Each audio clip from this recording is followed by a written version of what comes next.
اسلام کے بارے میں ادھوری معلومات رکھنے والوں سے بچا جائے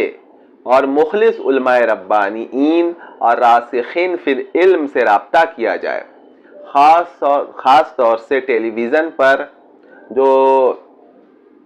ٹائی اور شرٹ پہن کر اپنے آپ کو اسلامی اسکالر گردانتے ہیں،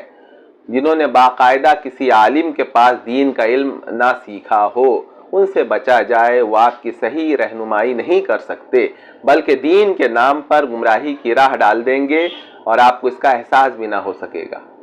آج جو ہے بہت سارے لوگ جو ہیں، صداقت علی فریدی، اللہ یاری، مرزا انجینئر،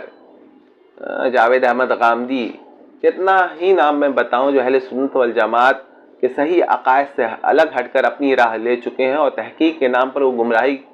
کے صحرا میں بہت دور نکل گئے ہیں، اور پھر دوسروں کو بھی لے جانا چاہتے ہیں۔ تو نوجوان طبقہ چونکہ فون ان کے پاس ہے، یوٹیوب میں وہ سرچ مارتا ہی کرتا ہے، یا پھر وہ اسکرول میں آ جاتے ہیں، پھر وہ دیکھنا شروع کرتا ہے۔ اور عجیب بات ہے کہ ان لوگوں کے ایک بیان میں ایک سحر ہوتا ہے، جس کی جکڑ میں جو ہے یہ نوجوان آ جاتے ہیں۔ پہلے تو وہ برائی کی طرف جو کھینچتے ہیں، اگر وہاں ہے تو پھر دونوں طرف جاتے ہیں،